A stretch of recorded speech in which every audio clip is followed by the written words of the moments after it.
En tout cas, moi, je me suis dit plusieurs fois, et on se le dit encore avec Mélanie. Et de prime abord, ces chapitres 18-19, je me disais, qu'est-ce qu'on va dire là-dessus Donc, on va voir. Donc, bonjour à chacun. Pour commencer, j'ai une question.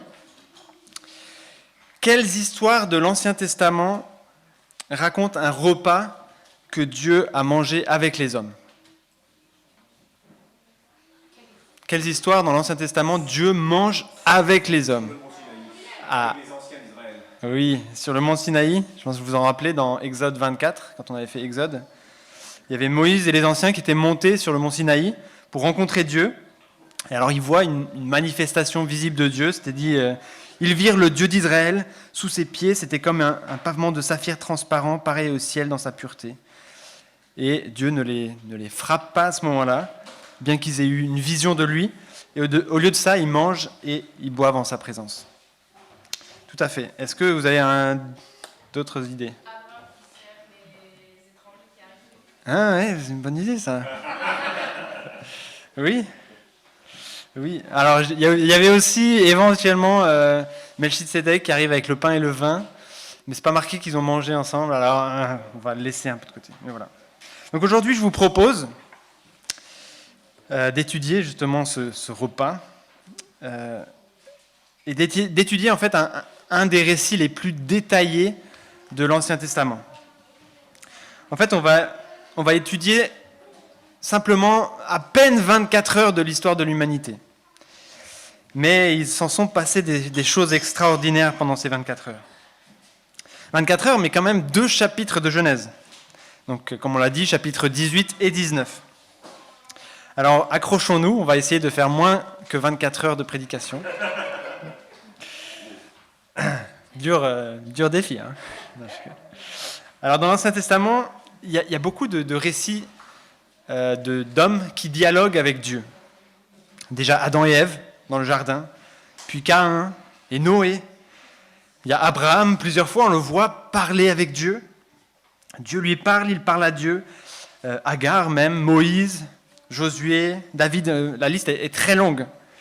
Mais souvent on ne sait pas trop comment ils échangent. Est-ce qu'ils voient Dieu ? Est-ce qu'ils l'entendent juste ? Est-ce qu'ils l'entendent dans leur tête ou ils l'entendent vraiment ? C'est assez mystérieux. Mais dans le récit d'aujourd'hui, le premier événement qu'on va étudier, c'est on pourrait dire, une pré-incarnation de Dieu. Dieu vient visiter Abraham sous forme humaine. Et on verra ça dans notre première partie que j'ai intitulée « Une visite divine entre hospitalité et doute ». Donc, ce sera les 15 premiers versets du chapitre 18. On verra ensuite comment Abraham accueille... on verra dans cette partie comment Abraham accueille 3 mystérieux visiteurs, comment l'un d'eux, qui parle avec une autorité divine, annonce une nouvelle stupéfiante, mais qu'on connaissait déjà. Sarah va enfanter malgré son âge avancé. Et ensuite, dans la suite du texte, à partir du verset 16, on va suivre 2 anges dans une épopée digne d'un film d'action. Une ville plongée dans la corruption, une famille en danger, une évasion spectaculaire et une explosion apocalyptique de feu et de soufre. Ça sera notre deuxième partie.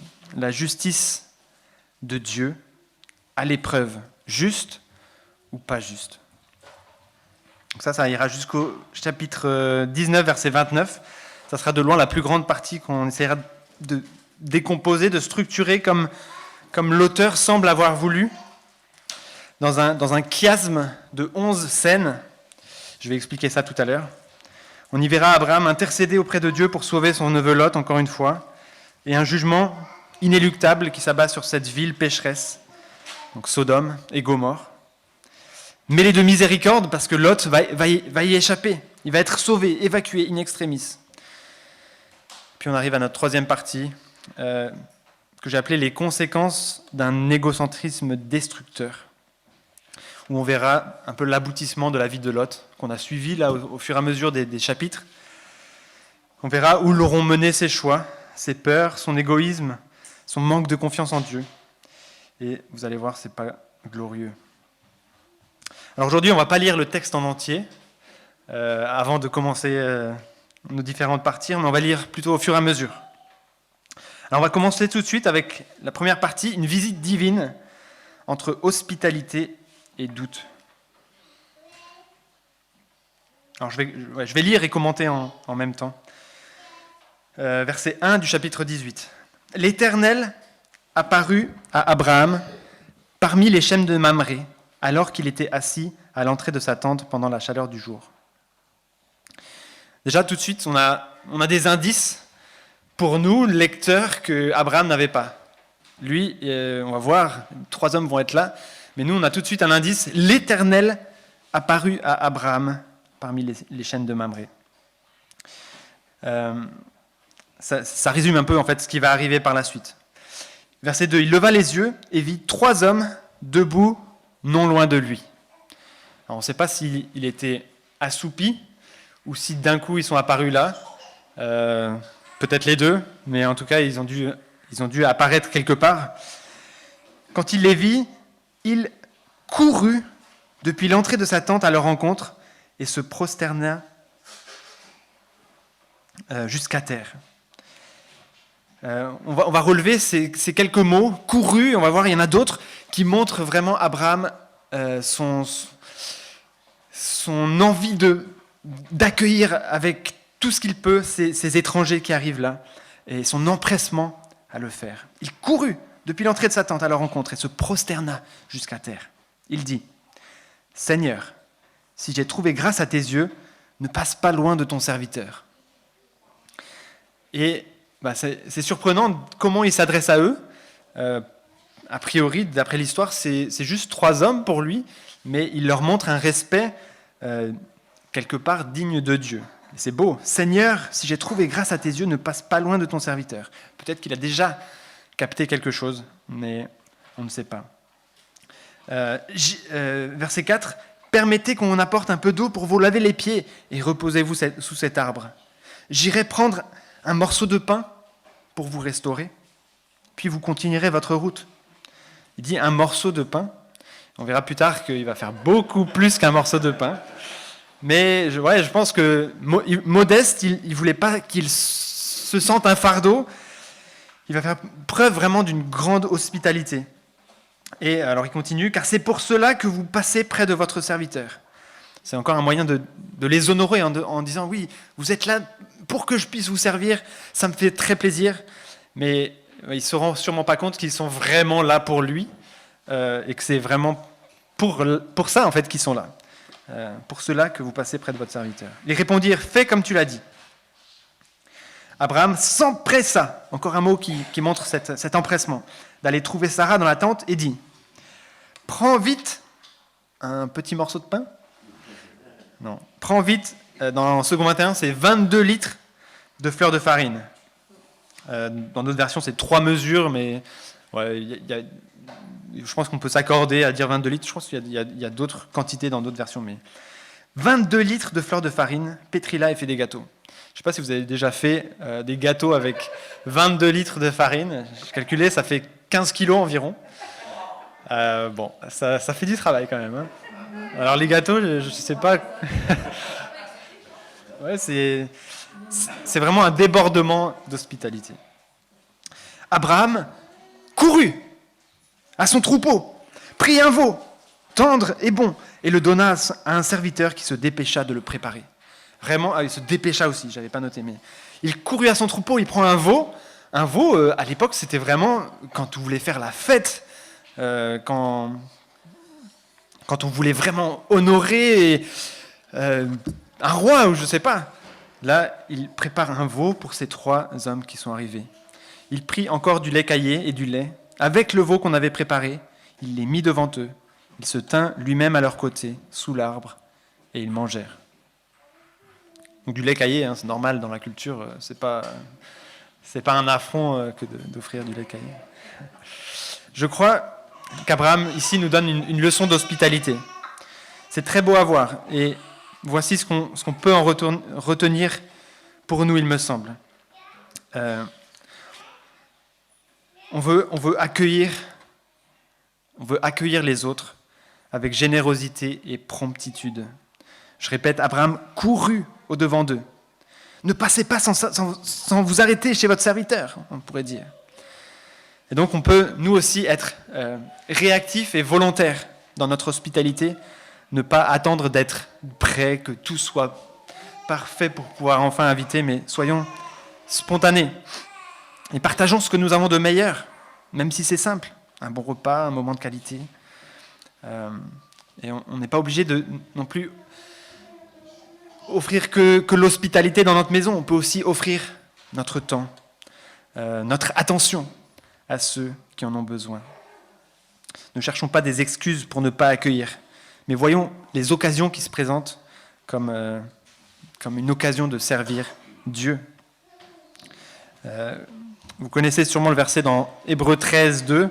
« N'oubliez pas l'hospitalité, car en l'exerçant, quelques-uns ont logé des anges sans le savoir. » Et c'est intéressant, je pense que l'auteur des Hébreux faisait référence, entre autres en tout cas, à cette histoire. Quelqu'un, sans le savoir, ont logé ou accueilli des anges. Peut-être une autre chose, c'est de rester humble, ne pas chercher à être honoré en retour. On voit que Abraham, quand il a préparé tout ça, il se tint lui-même à leur côté, sous l'arbre, et ils mangèrent. Il n'a pas fait un grand éclat de ce qu'il avait préparé, mais voilà, il leur a servi, il s'est tenu de côté. Et puis on peut voir Christ dans les étrangers, dans les gens que nous accueillons. Jésus dit dans Matthieu 25, vous pouvez relire le passage entier si vous voulez, mais au verset 35, « J'étais étranger et vous m'avez recueilli. » Donc voilà, Abraham nous donne une leçon d'hospitalité. On continue, verset 9. « Puis ils lui dirent, « Où est ta femme Sarah ?» Il répondit, « Elle est là, dans la tente. »« Où est ta femme Sarah ?» Et ça a dû le surprendre que ces hommes-là, ces étrangers, savent qu'il a une femme. Bon, ça peut se deviner, mais qu'elle s'appelle Sarah, c'est surprenant. Surtout qu'elle venait de changer de nom. Ils auraient pu dire « Où est ta femme Sarai ?» Il aurait dit « Ah, elle s'appelle plus Sarai, elle s'appelle Sarah. » Mais non, ils savent. Et je pense qu'ils comprenaient au fur et à mesure à qui il avait affaire. L'un d'eux dit « Je reviendrai vers toi à la même époque, et ta femme Sarah aura un fils. » Voilà un renouvellement de la promesse de Dieu qu'on avait vu au chapitre précédent, au chapitre 17, où il avait aussi annoncé ce délai d'environ 1 an. « Je reviendrai vers toi à la même époque, on pourrait dire l'année prochaine, et ta femme Sarah aura un fils. » Qu'avait fait Abraham quand Dieu lui avait annoncé la naissance de son fils? Il avait ri. Il avait ri. Et alors, que fait sa femme? Sarah écoutait à l'entrée de la tente, derrière lui. Donc derrière cette personne qui parle. Abraham et Sarah étaient vieux, d'un âge avancé. Et Sarah ne pouvait plus espérer avoir des enfants. Elle rit en elle-même, en se disant « Maintenant que je suis usée, aurais-je encore des désirs? Mon Seigneur aussi est vieux. » Donc elle rit, elle aussi. Et l'Éternel, donc là c'est intéressant de voir le terme qui est utilisé, c'est pas l'un d'eux dit, mais l'Éternel dit à Abraham. Donc très probablement que l'un des 3 hommes, et on va le voir, il y aura d'autres indices par la suite, était l'Éternel. C'est pour ça qu'il est dit « L'Éternel dit à Abraham ». Pourquoi donc Sarah a-t-elle ri en se disant « Est-ce que vraiment j'aurai un enfant, moi qui suis vieille ?» Alors là, c'est intéressant. Sarah s'étonnait de la promesse d'un enfant, et Dieu s'étonne que Sarah ne le croit pas. Pourquoi donc Sarah a-t-elle ri en se disant « Est-ce que vraiment j'aurai un enfant, moi qui suis vieille ?» Y a-t-il quoi que ce soit d'étonnant de la part de l'Éternel? Et en fait, Dieu est en train de leur apprendre, visite après visite, à mieux le connaître, à ce qu'ils comprennent que Dieu est capable de tout. Y a-t-il quoi que ce soit d'étonnant? Y a-t-il quoi que ce soit d'impossible de la part de l'Éternel? tout est possible à l'Éternel. Et Abraham et Sarah, peu à peu, comprennent cela. Et c'est aussi intéressant de voir la façon dont Dieu répète les paroles de Sarah. Il aurait pu redire pourquoi a-t-elle dit maintenant que je suis usé, aurais-je encore des désirs? Mais il reformule d'une façon beaucoup plus gentille, on pourrait dire. Pourquoi a-t-elle ri en se disant est-ce que j'aurai vraiment un enfant, moi qui suis vieille? Voilà un peu la compassion, l'affection de Dieu qui reformule l'autodescription de Sarah. Au moment fixé, je reviendrai vers toi, à la même époque, et Sarah aura un fils. Sarah mentit en disant « Je n'ai pas ri », car elle eut peur. Mais il dit « Au contraire, tu as ri ». Alors je ne sais pas pourquoi elle a dit ça. Je pense qu'elle se rendait bien compte qu'il savait tout, qu'il savait qu'elle était derrière lui. En fait, c'est marqué derrière lui, que même qu'il ne la voyait pas, il savait qu'elle était là dans la tente. Et elle ose encore dire « Mais je n'ai pas ri ». Alors peut-être qu'elle disait « Ok, j'ai pas ri à haute voix », je ne sais pas. Mais en tout cas, ce qui est intéressant, c'est que les mots en hébreu, d'après ce que j'ai lu, quand elle dit « je n'ai pas ri » et quand il dit « au contraire, tu as ri », il y a dans ce mot Isaac, parce que Isaac, ça veut dire « il rit ». Et donc en fait, en disant « je n'ai pas ri », elle dit Isaac, donc c'est un peu un micmac, mais un peu d'humour dans cette réplique-là. Et donc c'est incroyable ce qui se passe ici. Okay, nous, lecteurs, on commence à croire à cette promesse, ça fait X fois qu'elle est répétée, mais que c'est difficile pour Abraham et Sarah. Les deux ont ri, Sarah ici, Abraham juste avant au chapitre 17. Que c'est dur de croire en cette promesse. Alors Dieu vient en personne leur réaffirmer sa promesse. Sarah aura un fils, Isaac. Encore une fois, cette histoire nous invite à croire, dur comme fer, aux promesses de Dieu pour nous. Il est fidèle, et s'il faut venir en personne pour tenir ses promesses, il va le faire. Et il l'a fait. Ce n'est pas la dernière fois là qu'il s'incarne. On connaît l'histoire. Des siècles plus tard, une autre naissance impossible est annoncée. Dieu lui-même vient en Jésus pour accomplir la plus grande promesse. Il n'a pas seulement parlé, il est entré dans notre histoire. Et comme Abraham et Sarah, nous pouvons parfois douter, mais Dieu tient toujours sa parole. S'il faut venir en personne pour accomplir ses promesses, il le fait. Il l'a fait. Et il le fera encore. Quand il reviendra. Mais voilà, les 24 heures de l'histoire ne sont pas finies. Pas du tout. Et on arrive à notre deuxième partie. La justice de Dieu à l'épreuve. Juste ou pas juste. Alors, comme j'ai dit tout à l'heure, c'est la plus grande partie du texte d'aujourd'hui, une véritable épopée digne d'un film d'action.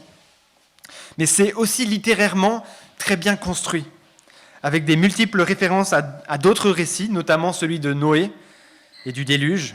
Il y a plein de parallèles, des choses qui se retrouvent, probablement fait exprès. Je n'ai probablement que observé les contours, mais ceux qui ont étudié la Genèse en profondeur nous disent que tout Genèse est en réalité un véritable chef-d'œuvre. Et donc les 46 versets qu'on va étudier maintenant sont tout d'abord un immense chiasme. Alors c'est quoi un chiasme, me direz-vous?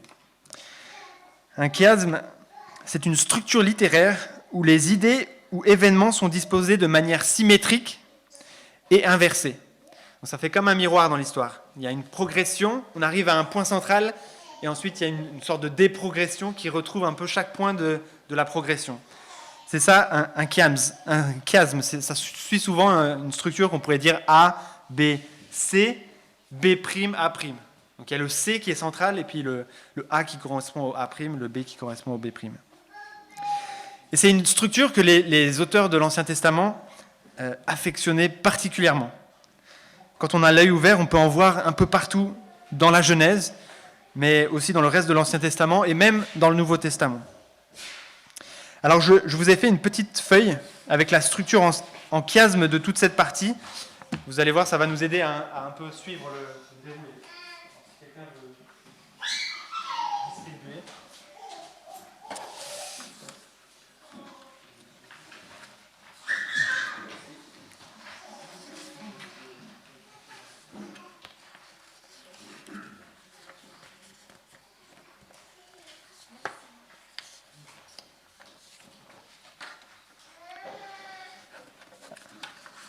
Voilà. Mais il n'y a pas que un chiasme. Il y a aussi des liens assez clairs, comme je l'ai dit, avec le récit de Noé du déluge, qui suit lui aussi une structure en chiasme qui partage des thèmes similaires, comme la justice de Dieu, comme le jugement du péché, ou comme le salut d'un juste au milieu de la destruction. Et en plus de ça, il y a aussi un parallélisme entre le chapitre 18 et le chapitre 19. Notamment l'hospitalité d'Abraham, qui fait écho à l'hospitalité de Lot, qu'on verra tout à l'heure. L'intercession d'Abraham pour sauver Lot, ou les justes, qui fait écho à l'intercession de Lot, et plein d'autres parallèles peut-être un peu moins flagrants.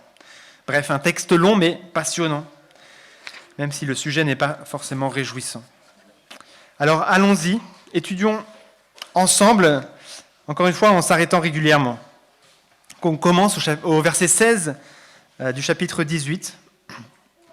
Ces hommes se levèrent pour partir en se dirigeant du côté de Sodome, Abraham les accompagnant pour les reconduire.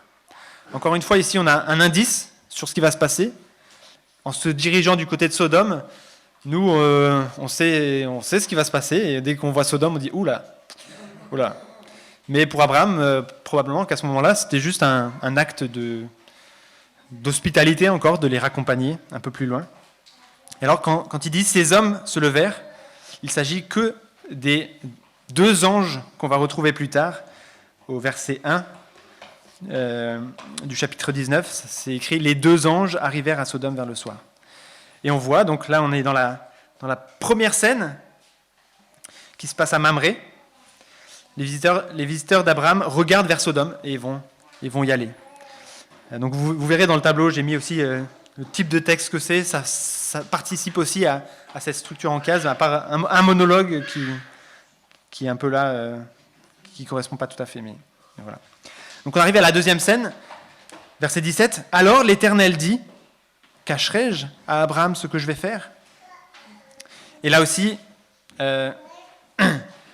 on voit du coup que c'est l'Éternel qui est resté là, qui se parle à lui-même, c'est un monologue. « Cacherai-je à Abraham ce que je vais faire ?» Abraham deviendra une nation grande et puissante, et toutes les nations de la terre seront bénies en lui. Alors ça fait tilt dans notre tête, on dit « Oh, ça on connaît ». Ça ressemble à la première promesse que Dieu avait faite à Abraham au chapitre 12. Une promesse qui est même un petit peu augmentée ici. Il y a le mot puissante qui est rajouté, une nation grande et puissante. Et puis là, c'est plus toutes les familles de la terre, mais toutes les nations de la terre seront bénies en lui. Verset 19. En effet, je l'ai choisi afin qu'il ordonne à ses fils et à sa famille après lui de garder la voie de l'Éternel en pratiquant la justice, la droiture et la justice. Voilà pourquoi Dieu a choisi Abraham. C'est pour qu'il ordonne à ses fils et à sa famille, après lui, de garder la voie de l'Éternel, les commandements, ce que l'Éternel lui aura appris en pratiquant la droiture et la justice. Et donc après, il est dit, ainsi, l'Éternel accomplira en faveur d'Abraham les promesses qu'il lui a faites. Donc on pourrait dire, c'est bizarre, tu nous avais dit, ou vous nous aviez dit, c'est inconditionnel, l'alliance avec Abraham. Voilà, il passe entre les animaux. Dieu va accomplir ses promesses, coûte que coûte. C'est Dieu qui l'assure, c'est Dieu qui va rester fidèle. Et c'est vrai, dans ce sens-là, elle est inconditionnelle. Et la descendance qu'il a promise à Abraham, elle va arriver. Jésus va venir. Peu importe, et on va voir que Israël va pas faire ce qu'il aurait dû faire, le peuple va se détourner de Dieu, mais la promesse de Dieu va s'accomplir. Jésus va venir. Jésus va venir lui-même accomplir parfaitement peut-être l'alliance des œuvres, la loi. Jésus va lui-même tout faire bien et mourir et ressusciter à la croix pour nous. Et nous imputer en fait son existence où il a tout fait bien à nous qui ne pouvons pas le faire. Mais Dieu demande des choses à Abraham. On l'a vu la semaine dernière avec la circoncision. Il demande à Abraham de circoncire ses enfants. Il demande à Abraham de pratiquer ici la droiture et la justice. Et c'est si Abraham obéit et pratique la droiture et la justice que l'Éternel va accomplir les promesses qu'il lui a faites. Il va être béni, il va être une bénédiction pour toutes les nations, mais en même temps, les malédictions, qui sont aussi des promesses qui vont être faites suite à Moïse et tout ça, vont aussi s'accomplir. S'ils obéissent, les bénédictions vont leur être données. S'ils désobéissent, les malédictions vont leur être données. Et c'est un peu la même chose pour nous aujourd'hui. Nous sommes sauvés malgré nous, on pourrait dire. Nous étions morts dans nos péchés et Dieu nous a rachetés, Dieu nous a extraits de cet état de mort, nous a redonné à la vie, nous a donné une nouvelle vie et nous voulons maintenant obéir et faire la volonté de Dieu. Les deux choses vont ensemble et c'est en obéissant, en travaillant à notre salut, comme on discutait dimanche dernier, que nous allons recevoir ce qui nous a été promis. Mais en même temps, c'est Dieu qui l'accomplit en nous. Donc c'est ces deux vérités qui travaillent ensemble que nous devons continuer de croire ensemble et de comprendre ensemble. Dieu fait tout, mais nous devons agir. On continue au verset 20. « Et l'Éternel dit, le cri contre Sodome et Gomorrhe a augmenté, et leur péché est énorme. C'est pourquoi je vais descendre et je verrai s'ils ont agi entièrement d'après le bruit venu jusqu'à moi. Si ce n'est pas le cas, je le saurai. » Alors là, on a des échos de Genèse 6, avant le déluge, où Dieu dit à Noé, je vois ce qui se passe sur la terre, je vais détruire ce monde. Ici, c'est pareil. Sodome et Gomorrhe ont fait le mal d'une manière tellement énorme que Dieu dit, j'ai entendu ce mal, je vais venir, je vais voir si c'est effectivement le cas, et je vais agir. Et alors, cette dernière phrase, si ce n'est pas le cas, je le saurai, c'est un peu comme une invitation à Abraham d'intercéder, en fait, pour son neveu Lot. J'ai l'impression que voilà, Dieu laisse la porte ouverte et Abraham saisit l'occasion. Et donc on arrive dans la prochaine partie où Abraham intercède pour Sodome en négociant avec Dieu depuis 50 jusqu'à 10 juste. Et on va lire cette partie à partir du verset 22. On verra qu'à chaque fois, il y a une partie qui correspond à la fin du texte, dans ce chiasme, une partie qui correspond à chaque partie qu'on est en train de voir maintenant. Les hommes s'éloignèrent et allèrent vers Sodome, mais Abraham se tint encore devant l'Éternel. Là encore, on a un indice qui nous dit que l'Éternel était là, présent avec ses deux anges. Abraham s'approcha et dit, « Supprimeras-tu vraiment le juste avec le méchant ? Peut-être y a-t-il 50 justes dans la ville. Les supprimeras-tu aussi ? Et ne pardonneras-tu pas à cette ville à cause de 50 justes qui sont au milieu d'elle ? Faire mourir le juste avec le méchant, si bien que le sort du juste serait identique à celui du méchant, cela ne correspond certainement pas à ta manière d'agir. Celui qui juge toute la terre n'appliquera-t-il pas le droit ? » Alors là, Abraham parle à Dieu, je trouve avec audace. Les mots qu'il utilise, ça fait un peu peur de parler à Dieu comme ça. Mais ce n'est pas le seul. Quand Moïse parle à Dieu aussi pour intercéder pour le peuple d'Israël, il utilisait aussi des mots qui me paraissent audacieux. Et Dieu répond avec bonté à cette demande, à cette intercession d'Abraham au verset 26. L'Éternel dit, « Si je trouve à Sodome 50 justes, je pardonnerai à toute la ville à cause d'eux. » Et il utilise le même mot que Abraham a utilisé, « je pardonnerai ». Abraham avait dit, « Ne pardonneras-tu pas à cette ville à cause des 50 justes qui sont au milieu d'elle ?» Et alors là, va se succéder une succession d'allers-retours entre Abraham qui demande et un pour un peu moins, est-ce que tu pardonnerais aussi? Et un pour un peu moins. En fait, il va y en avoir 6. Souvent, dans ce genre de situation, il y a 3 répétitions dans la Bible. Souvent, quand il y a des répétitions, c'est 3. Là, il y en a 6, donc ça montre vraiment l'insistance et la solennité du moment. Et il va demander et continuer en disant « Voici que j'ai eu l'audace de parler au Seigneur. » Alors, il reconnaît lui-même qu'il a eu de l'audace. « Moi qui ne suis que poussière et cendre. » Et il montre là une crainte respectueuse de son Dieu qui donne un bel exemple. Et il continue peut-être, à ces 50 justes, en manquera-t-il 5? Il va commencer doucement, il va dire 5 de moins. Pour 5, détruiras-tu toute la ville? Et l'Éternel dit, je ne la détruirai pas si je trouve 45 justes. Abraham continua de parler et dit, peut-être s'y trouvera-t-il 40 justes, donc encore 5 de moins. L'Éternel dit, je ne lui ferai rien à cause de ces 40. Donc là, on a fait les 3 premiers. Et Abraham va donc continuer, insister encore plus. Abraham dit que le Seigneur ne s'irrite pas et je parlerai. Peut-être s'y trouvera-t-il 30 justes.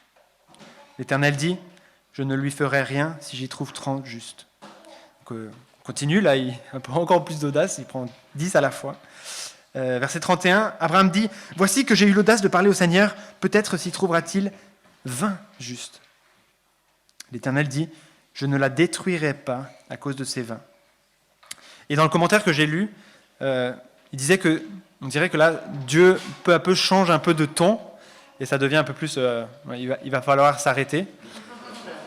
Parce que au verset 30, il avait dit, « Je ne lui ferai rien si j'y trouve 30 justes. » Et 31, Abraham pose la même question, mais pour 20, et l'Éternel dit, « Je ne la détruirai pas à cause de ces 20. » Et donc, le commentaire semblait dire, voilà, on sent un peu Dieu qui dit, il faut s'arrêter. Et Abraham le comprend et dit au verset 32 que le Seigneur ne s'irrite pas et je ne parlerai plus que cette fois. Il le comprend, mais voilà, encore une dernière touche. Peut-être s'y trouvera-t-il 10 justes. L'Éternel dit, je ne la détruirai pas à cause de ces 10 justes. Puis tout de suite après, l'Éternel s'en alla lorsqu'il eut fini de parler à Abraham, et Abraham retourna chez lui. Et on dirait que voilà, Dieu a clôturé cette intercession à ce moment-là.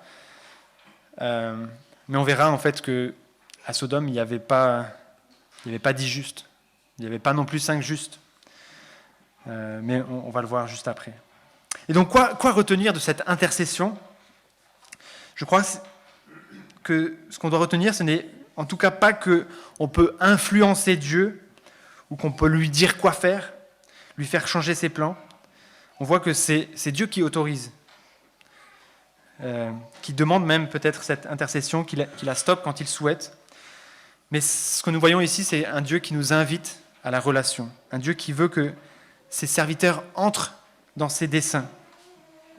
Abraham ne force pas Dieu à agir, mais il est appelé à intercéder, à se tenir devant lui, pour plaider en faveur des autres.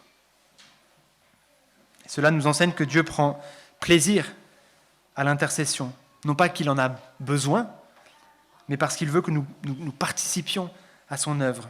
Il veut que des cœurs qui s'alignent sur sa justice et sa miséricorde. Et il me semble que c'est ça qu'on devrait retenir, que Dieu veut prouver dans le texte d'aujourd'hui, c'est qu'il est à la fois juste et compatissant, juste et miséricordieux, comme on va le voir dans la suite. On va voir qu'il n'y avait même pas 10 justes dans la ville, même pas 5, peut-être 1, Lot, et encore. Le jugement sur les villes de Sodome et Gomorrhe est juste. Il mérite d'être anéanti. Mais Dieu va néanmoins sauver Lot, qui était l'objet de l'intercession d'Abraham. Dieu est juste et miséricordieux à la fois. Et donc on arrive au chapitre 19, dans la 4e scène. Les 2 anges arrivèrent à Sodome vers le soir. Lot était assis à la porte de la ville. Donc ils arrivent à Sodome et Lot les attend à la porte de la ville. C'était un peu le lieu normalement où tous les gens notables d'une ville se rassemblaient pour discuter des affaires à l'époque. Et quand Lot les vit, il se leva pour aller à leur rencontre et se prosterna le visage contre terre. C'est étonnant qu'il n'y ait que Lot, l'étranger quelque part, qui vienne et qui accueille ces deux hommes. Ça laisse penser que quelque chose ne tourne pas rond. Puis il dit, « Mais Seigneur, entrez donc chez votre serviteur pour y passer la nuit. Vous laverez les pieds, vous vous lèverez de bon matin, puis vous poursuivrez votre route. » Et là, Lot fait preuve d'hospitalité, lui aussi. Et on voit ce parallèle entre l'hospitalité d'Abraham et l'hospitalité de Lot. Il fait les choses bien. Il les accueille. Il leur propose aussi d'y passer la nuit, puisqu'on est le soir. Et eux répondent, « Non, nous passerons la nuit sur la place. » Ça, c'est un peu étonnant aussi. On se demande, mais qu'est-ce qui se passe ? Normalement, dans l'hospitalité, dans le Moyen-Orient, veut que quand quelqu'un te propose, tu acceptes. Et là, ils disent non. C'est étrange. Qu'est-ce qu'ils sont venus faire à Sodome et Gomorrhe ? Mais Lot insista tellement auprès d'eux qu'ils le suivirent et vinrent chez lui. Il leur prépara un festin, fit cuire des pains sans levain, et ils mangèrent. Et donc là, ils ont quand même accepté. Voilà, il y a cette hospitalité, on respire un peu. Lot s'occupe d'eux. Mais on remarque qu'il a besoin d'insister tellement, les mots sont forts, auprès d'eux pour qu'ils le suivent. On verra aussi dans le chiasme qu'il y aura une autre forme d'insistement dans la partie parallèle, la scène numéro 8. Et on continue du coup. On avance vers ce point central, scène numéro 5. Donc là, on est devant la maison de Lot, ils sont dans la maison. Il n'était pas encore couché que les habitants de la ville, les habitants de Sodome, entourèrent la maison depuis les enfants jusqu'aux plus âgés. Toute la population était accourue. Et là, on voit que toute la ville, alors qu'ils n'ont pas accueilli ces 2 hommes quand ils sont arrivés, toute la ville, depuis les enfants jusqu'aux plus âgés, sont là pour participer à ce qu'on va voir juste après. Ce qui nous montre qu'il n'y avait pas, et c'est comme ça que le texte nous montre qu'il n'y avait pas de juste à Sodome et Gomorrhe. Toute la population était accourue. Ils appelèrent Lot et lui dirent, « Où sont les hommes qui sont entrés chez toi par cette nuit ? Fais-les sortir vers nous, pour que nous couchions avec eux. » C'est terrible. Le mot qui est utilisé, c'est pour que nous les connaissions, mais la suite du texte nous montre qu'on fait bien de le traduire, que nous couchons avec eux. C'est comme ça qu'il faut le comprendre. Lot sortit vers eux à l'entrée de la maison et ferma la porte derrière lui. Et là, on a un peu une saute de héroïsme de Lot. Voilà, il va prendre la défense de ces personnes-là, les protéger, faire honneur à... Voilà, il a accueilli ces gens chez lui, il va les protéger. Et il essaye d'intercéder auprès d'eux. Il dit, « Mes frères, je vous en prie, ne faites pas le mal. » Jusqu'à là, ça va. Mais ensuite, j'ai ici 2 filles qui sont vierges, je vous les amènerai dehors et vous leur ferez ce qu'il vous plaira. Seulement, ne faites rien à ces hommes, puisqu'ils sont venus s'abriter sous mon toit. Et là, on voit quelque chose de choquant. Je ne sais pas trop quoi en déduire, quoi en penser. Ça nous semble horrible, et je pense que pour les lecteurs de l'époque aussi, c'était choquant. Mais il le fait, le texte l'explique, pour protéger ces gens-là. Seulement, ne faites rien à ces hommes, puisqu'ils sont venus s'abriter sous mon toit. Donc, on pourrait dire l'intention est bonne, mais les moyens sont catastrophiques. Et voilà. On continue, verset 9. Ils dirent, « Pousse-toi !» Ils ajoutèrent, « Celui-ci est venu séjourner chez nous en étranger, il veut faire le juge. Eh bien, nous te ferons pire qu'à eux. » Ils poussèrent violemment Lot et s'avancèrent pour briser la porte. Et donc eux rejettent toute offre et veulent faire quelque part le plus de mal possible. Et pour l'époque et pour les nations environnantes, c'était aussi, on pourrait dire, le pire mal qu'on pourrait faire. Peut-être que dans certaines nations, l'homosexualité était OK, mais le viol en groupe homosexuel, enfin, c'était un peu le pire chose qu'ils pouvaient faire. Et c'est ce que le texte décrit comme ce qu'était la ville de Sodome et Gomorrhe. Cependant, les hommes tendirent la main, firent rentrer l'autre vers eux dans la maison et fermèrent la porte. Et voilà, les anges se révèlent pour qui ils sont. Dans un film, ça ferait sûrement bien. Voilà, il les extrait comme ça, ensuite il les aveugle, on ne sait pas trop comment. Mais voilà, les anges agissent et protègent Lot, le sortent de ce pétrin dans lequel il s'était encore fourré. Ils frappèrent d'aveuglement ceux qui étaient à l'entrée de la maison, depuis le plus petit jusqu'au plus grand, de sorte qu'ils se fatiguèrent de chercher la porte. Donc on pourrait se dire, une fois que tu es aveugle, tu rentres chez toi, tu ne peux plus rien faire, mais eux, ils continuaient d'essayer de trouver la porte. Et on arrive au point central, c'est l'annonce des anges qui annoncent la destruction imminente de Sodome. Versets 12 et 13. Les hommes dirent à Lot, « Qui as-tu encore ici ? Gendre, fils, fille et tout ce qui t'appartient dans la ville, fais-les sortir de là. Nous allons détruire cet endroit, parce que le cri contre ses habitants est grand devant l'Éternel. L'Éternel nous a envoyés pour le détruire. » On a ici l'annonce de la destruction de Sodome, l'annonce du jugement de Dieu, et qui, avec ce qui a été apporté avant, montre que le jugement de Dieu est juste. Au plus haut point, le jugement de Dieu serait juste sur tous les hommes qui ont péché. Mais là, Sodome a prouvé qu'il méritait le châtiment de Dieu. Et les anges se sont révélés pour qui ils sont. Lot est prêt à entendre le jugement qui va s'abattre contre cette ville. Et alors, quand on continue, maintenant, on va voir l'autre côté du miroir. Donc, on est de nouveau devant la maison de Lot. Il y a un nouveau Lot qui parle aux gens de Sodome. Et Lot sortit et parla à ses gendres, ceux qui avaient épousé ses filles. Donc, on peut penser qu'il avait d'autres filles qui avaient épousé des gens de Sodome. « Levez-vous, dit-il, sortez de là, car l'Éternel va détruire la ville. » Mais ses gendres crurent qu'il plaisantait. Et voilà, il n'est pas écouté. Encore une fois, il leur parle, mais il n'écoute pas. Ça fait écho à la partie 5. Et puis on continue. Dès l'aube, les anges insistèrent auprès de Lot en disant « Lève-toi, prends ta femme et tes 2 filles qui se trouvent ici. Sinon tu disparaîtras dans la punition qui s'abattra sur la ville. » Et là encore, on voit le mot « insister ». Mais cette fois-ci, c'est les anges qui insistent pour faire partir Lot, qui semble s'attarder. Verset 16. Comme il s'attardait, les hommes les prirent par la main, lui, sa femme et ses 2 filles, car l'Éternel voulait l'épargner. Ils le firent sortir et le conduisirent à l'extérieur de la ville.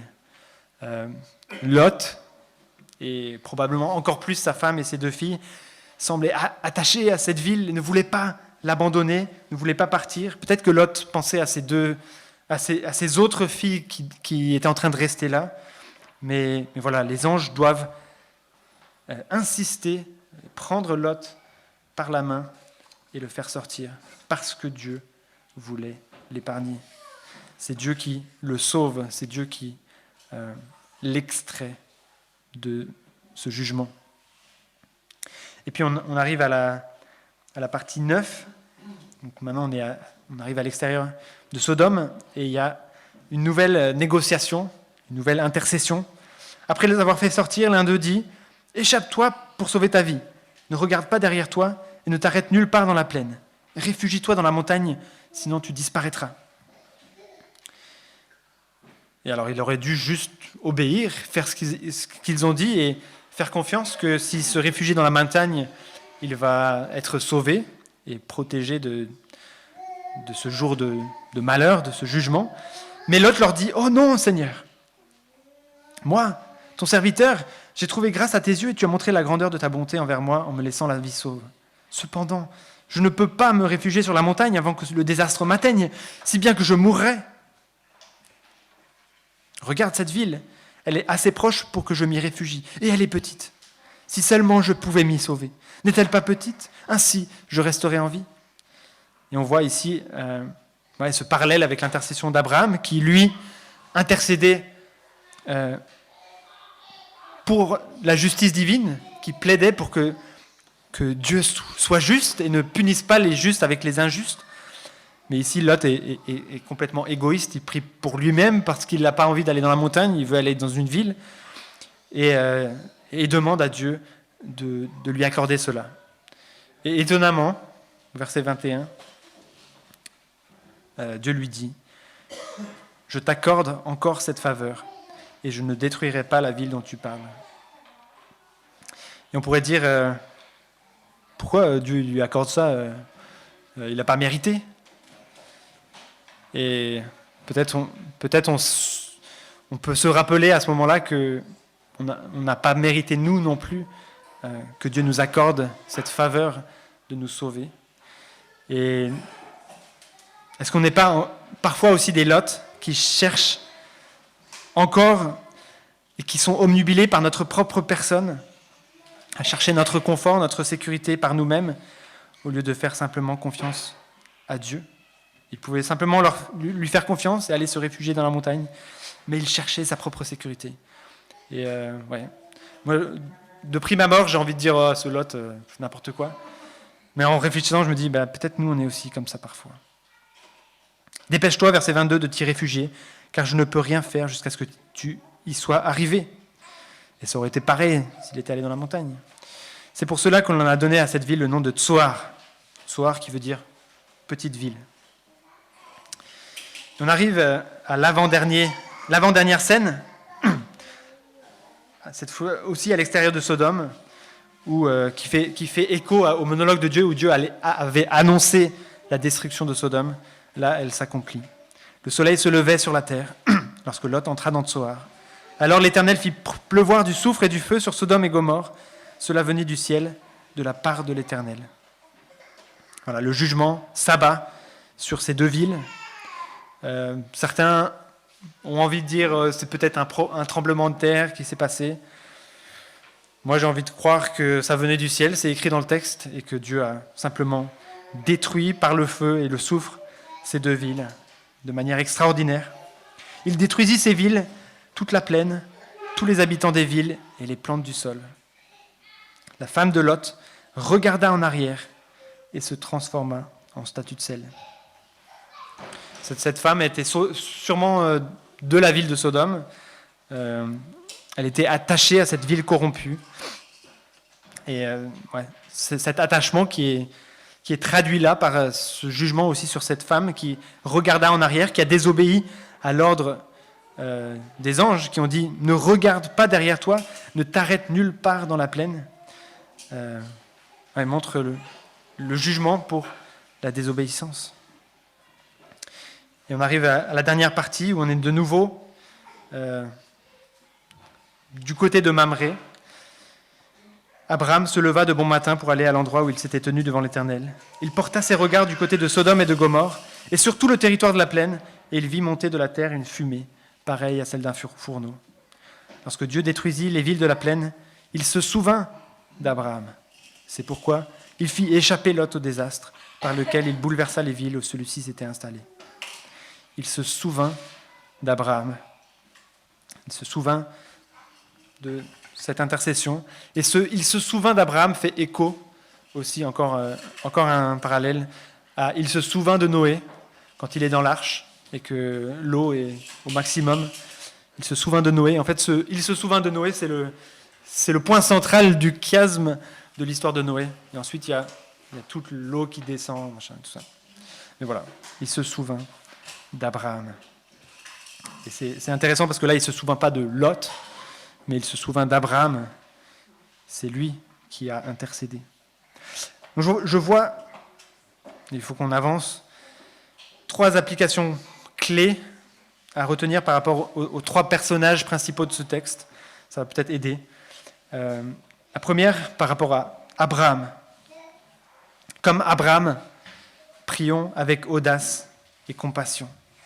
Comme Abraham, nous sommes appelés à intercéder pour les autres, à prier pour le salut et la justice, en sachant que Dieu écoute et agit selon sa sagesse.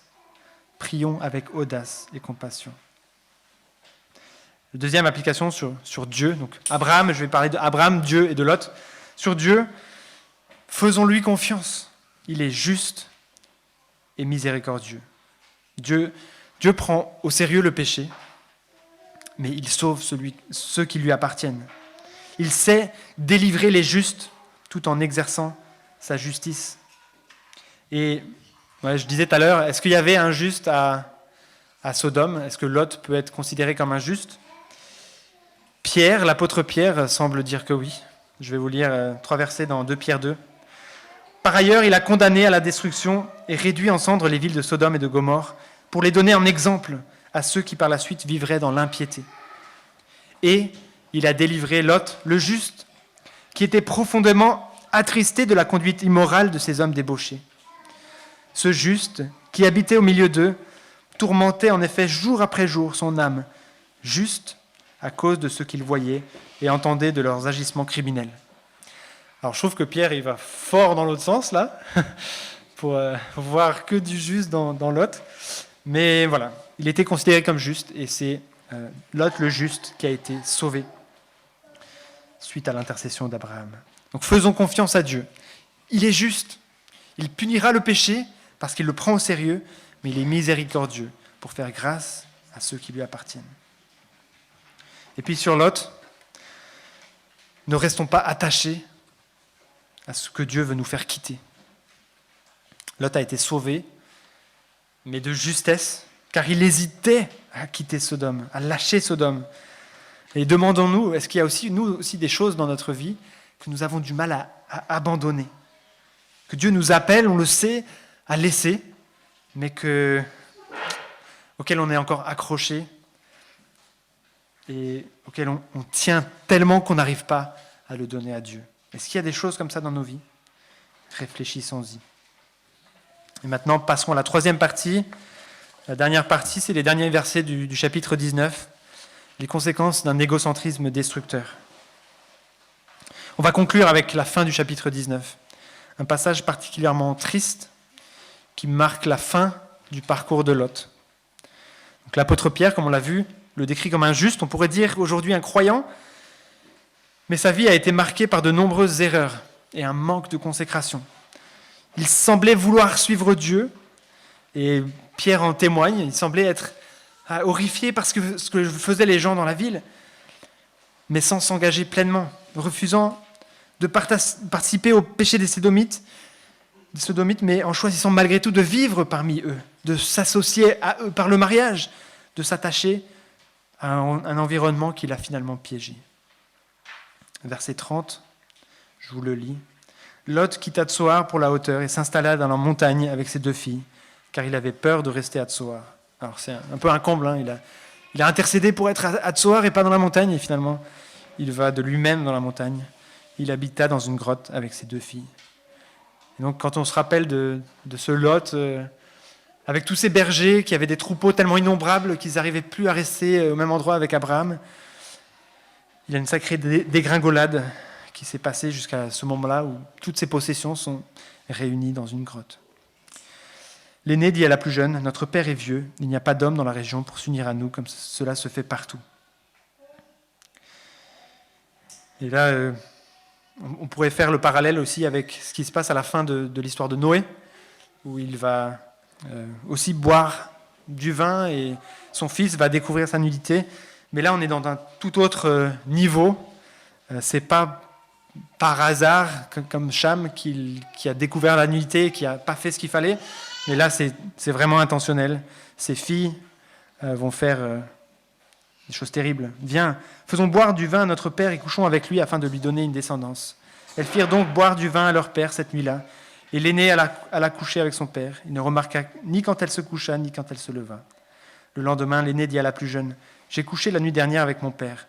Faisons-lui boire du vin cette nuit encore. Il va coucher avec lui afin que nous lui donnions une descendance. » Elles firent boire du vin à leur père cette nuit-là encore, et la cadette alla coucher avec lui. Il ne remarqua ni quand elle se coucha, ni quand elle se leva. Il avait sûrement vraiment appuyé sa consommation. Les 2 filles de Lot tombèrent enceintes de leur père. L'aînée mit au monde un fils qu'elle appela Moab. C'est l'ancêtre des Moabites jusqu'à aujourd'hui. La plus jeune mit au monde aussi un fils qu'elle appela Ben-Ani. C'est l'ancêtre des Ammonites jusqu'à aujourd'hui. Et là, c'est ces 2 peuples qui vont être aux alentours d'Israël, qui vont causer des problèmes, qui vont devenir des ennemis, et qui sont là issus de Lot. Et donc on se rappelle de Lot, le jeune neveu d'Abraham, qu'il avait accompagné depuis Ur en Chaldée, avec ses troupeaux et ses richesses. Et maintenant il termine sa vie seul, reclus, marqué par les conséquences de ses choix. Il a toujours recherché son propre intérêt, en choisissant les plaines fertiles, en s'installant à Sodome malgré sa corruption, en hésitant à partir alors que la ville était condamnée. Il a été sauvé, considéré comme juste, mais il a gâché son héritage, on pourrait dire. Ne l'imitons pas. Une vie centrée sur soi conduit à notre perte. Choisissons plutôt une vie centrée sur Dieu, où notre confiance en lui nous pousse à marcher pleinement avec lui et pour lui. Alors nous serons véritablement heureux et épanouis. Psaume 16, verset 11 dit « Tu me fais connaître le sentier de la vie. Il y a d'abondantes joies devant ta face, des délices éternelles à ta droite. » Alors pour conclure, j'aimerais apporter quelques points d'application que nous sommes appelés à retenir. La première, par rapport au début du texte, cultiver une foi vivante et une hospitalité sincère. Comme Abraham, soyons prêts à accueillir Dieu dans notre quotidien à travers la prière, à travers l'écoute de sa parole. Et rappelons-nous que l'hospitalité et la bienveillance sont des valeurs essentielles du croyant.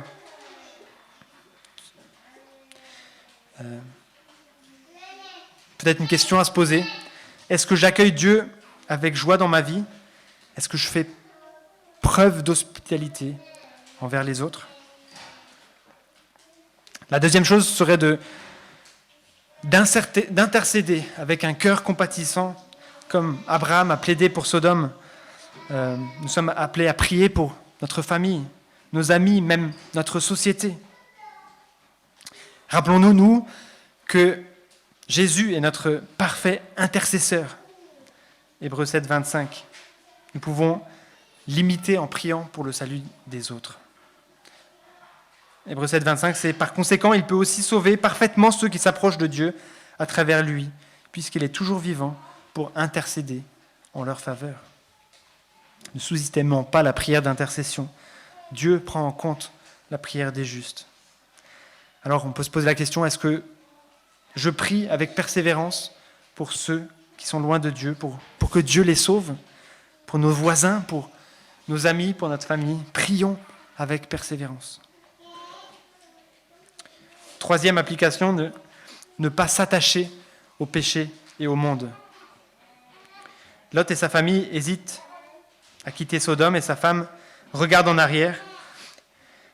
C'est un rappel, je pense, pour nous, pour ne pas nous attacher aux choses du monde.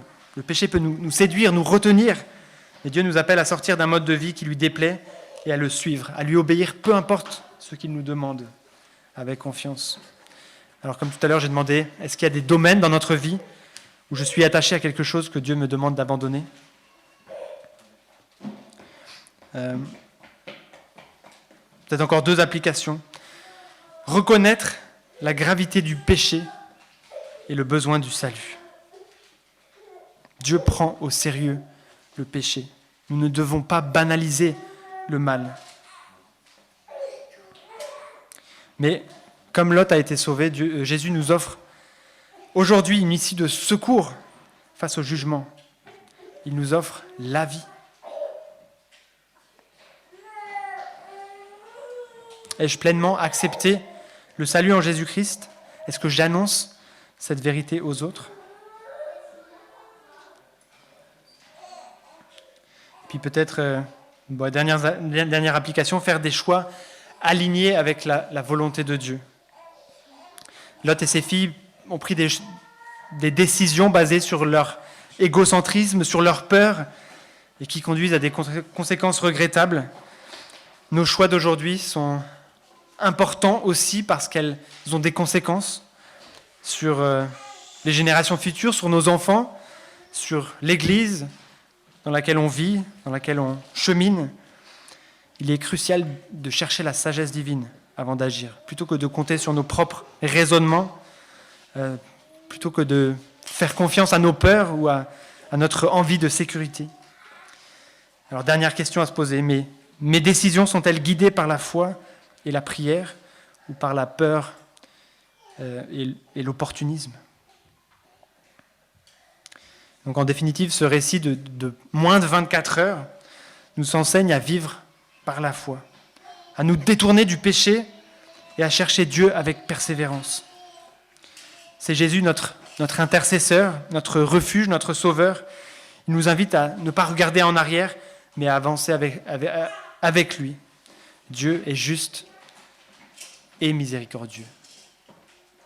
Je prie. Seigneur Jésus, merci pour ce texte, ce long texte qui nous parle de différentes manières de toi, de qui tu es et de ce que nous sommes appelés à faire pour t'honorer et pour te glorifier. Seigneur, aide-nous, comme Abraham, à être accueillants, à montrer de l'hospitalité, à aimer les gens qui nous entourent, que ce soit notre famille, notre Église, que ce soit les voisins, que ce soit les amis du monde. Seigneur, accueillons, faisons preuve d'hospitalité. Aide-nous, Seigneur, à imiter Abraham sur ce côté-là. Seigneur, je te prie que tu puisses nous aider à voir le péché comme toi tu le vois, d'une manière terrible, horrible. Seigneur, on a parfois ou souvent tendance à nous pardonner nous-mêmes nos péchés, à nous dire « Ok, c'est pas si grave que ça » ou à les oublier. Seigneur, aide-nous à les voir comme toi tu les vois et à reconnaître que tu es juste, que ton jugement que nous méritons tous est juste. Et en même temps, Seigneur, tu as fait preuve d'une miséricorde insondable en envoyant ton Fils accomplir, lui, parfaitement tout ce que nous n'arrivons pas à faire, à vivre une vie sans péché, alors que la nôtre est remplie de péché. Et Seigneur, c'est ton Fils Jésus qui nous donne accès auprès de toi. C'est lui notre intercesseur. C'est lui qui a tout fait pour que nous puissions entrer dans cette alliance et en bénéficier. Seigneur, merci pour ton œuvre, merci pour ton plan. Merci parce que tu te révèles chaque jour d'une manière un peu plus précise à nos cœurs.